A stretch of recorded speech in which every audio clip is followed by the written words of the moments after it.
is that Republicans, members of Speaker Boehner's own party, have insisted that any measure to keep funding the government would also have to completely defund Obamacare. Seeing as how the House has voted on that 40 times and it has failed to get through the Senate every single time, it looks as if the Republicans have a bit of a mess on their hands. Joining us now from Washington to discuss the GOP's meltdown is John Boehner's favorite colleague, favorite co-worker, Tennessee Congressman and friend of the War Room, Steve Cohen. Welcome back inside the War Room, Congressman.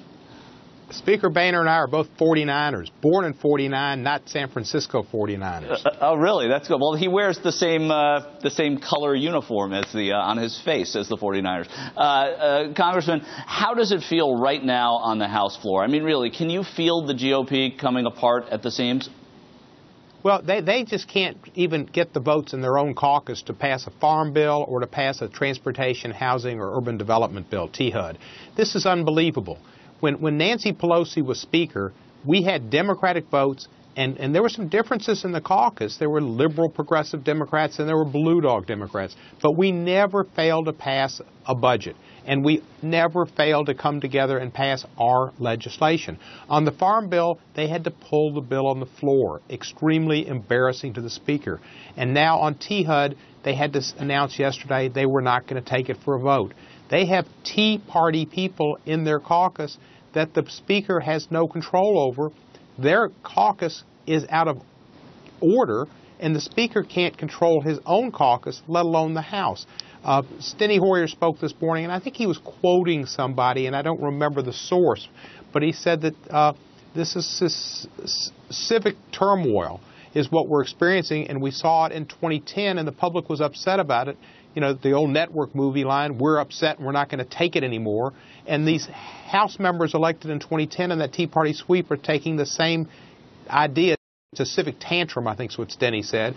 And they're upset and they're not going to take it anymore, but they don't have a solution. They don't have an answer. All they can do is be angry. And they're angry. And that's all we've got, and so we're in chaos. They keep getting away with it, and they keep getting reelected, and Boehner keeps getting reelected to the speakership. What are the results of this? I mean, listen, you're a part of a House that has terrible popularity right now, largely due to the fact that the Republicans control it the way they do. But tell me, like, does that matter to these guys?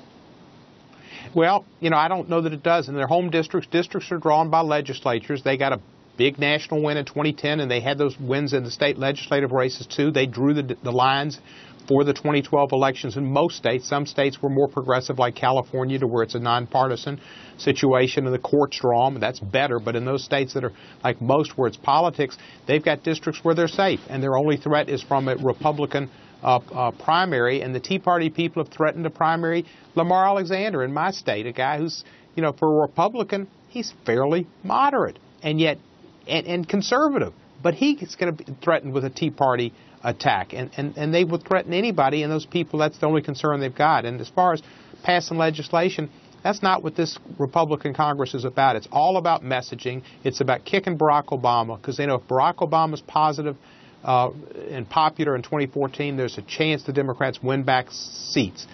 And so some of them are in jeopardy. The odds of us winning the whole Congress will be difficult with the way it's redistricted, but there's a chance. So all their game plan is 2014, keeping the majority. They do it by beating down on Obama. That's their message: defeat Obamacare, blame him for Benghazi, bring up these subjects. The IRS, which is insane because the IRS was after medical marijuana folks. They were after liberal groups as well as conservative groups, and it was just some IRS bureaucrats, the main guy was Republican, who were trying to do their job and collect some tax dollars that were properly owed the government from liberal and conservative crowds.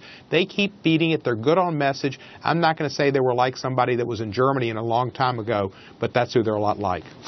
Don't say it. Please don't say it. I'm not going to say it. I'm hardly thinking it. I don't even think it's gone. We're moving on to the next question. Are we really facing another threat of government shutdown? I mean, getting to this, or is the House, do you think, going to figure? We are. You do think we're going to shut down? We are. I mean, the CR is going to be loaded down with something terrible that the Democrats can't vote for, and they're going to try to make it that the Democrats' fault. And I don't know that some of the Tea Party folks would vote for any CR because they want even more budget cuts. They're going to want cuts beyond a continuing resolution and keeping things going.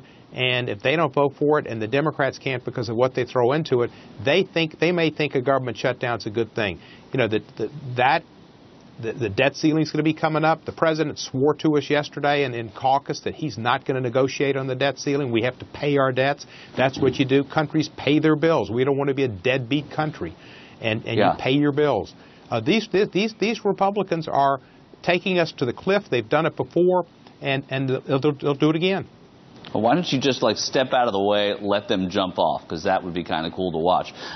Congressman, you traveled to Russia in June as part of what they call a CODEL, a congressional delegation looking into the Boston Marathon bombing.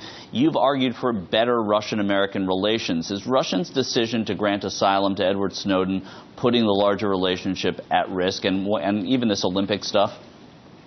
Well, I think it is putting the relationship at risk, and I think there were some statements I saw by Senator McCain and another senator, but McCain in particular, who said that we need to really readjust our position on Russia. This is the Putin Russia. There was communist Russia. We hope that post-communist Russia be better. Putin has the worst record on human rights issues since the communists. He is repressive on any type of opposition. What he's done with the P-Riot crowd, what he's done with Magnitsky and with others, political opponents, it's just unbelievable. The judicial system there is broken, and Putin has made a fortune out of government, as many others there have, oligarchs, billionaires, taking political power. Russia is not a country which is reflective of America at all, and I think we might need to think about the Olympics. That's really his pride and joy. He loves that part of the world. That's where he vacations. He really wants to show Russia off at the Winter Olympics. I know somebody said, it might have been Speaker Boehner, oh no, you can't protest the Olympics and punish our athletes to train so long and not let them perform. Well, we didn't go to the Moscow Olympics. I think it was in 1980 maybe when Jimmy Carter was around. I'm not sure. That's correct, but, our United States policies, our United States foreign relations, and the standing of our country standing for human rights means more than the athletes who've trained. They represent our country, and if our country's not represented properly and going to a country that's repressive, and they have been repressive, and to give Stanton this asylum for a year, that's thumbing their nose at the United States of America. Yeah, and if once again I don't get to compete in a Summer Olympics, I'm going to be really upset. I've just gotten over 1980. Congressman, before we let you go, your personal life has been in the news a lot this year, unfairly, I think. I mean, with an exclamation point. What have you learned, though, from the experience? Forgetting the details of it, what have you learned from the experience of being in the spotlight like that? Well, the press, not the war room, but the other press, is oftentimes very irresponsible. They will look at something and try to find scandal when there is no scandal, and then they won't say, I'm sorry, I was wrong. And it seems like politics is no longer issue-oriented. It's more personality-driven. At some time, and I think Mark Leibovich mentions this in This Town, which I recommend the book, it used to be like sports, and it'd be who wins and who loses. Now it's not about sport. It's more like the Kardashians, and they like to take people apart. Well, Anthony Weiner, that's a lot of column inches. Bob Filner, a lot of column inches. Me, it was weird to think that somebody my age finds a daughter, loses a daughter. That was a tough thing on me, but it was no scandal. They tried to make it into some kind of something it wasn't, and they didn't say, I'm sorry. But I guess the thing you got to do is your private life, maybe you hunker down. I made a tweet that was a mistake. Maybe I shouldn't have tweeted. I'm going to continue to tweet. I'm going to try to use as much social media and stay ahead of the game, communicating with my constituents and with the public about my thoughts on bills. I might try to limit my humor to private parties, away from Twitter.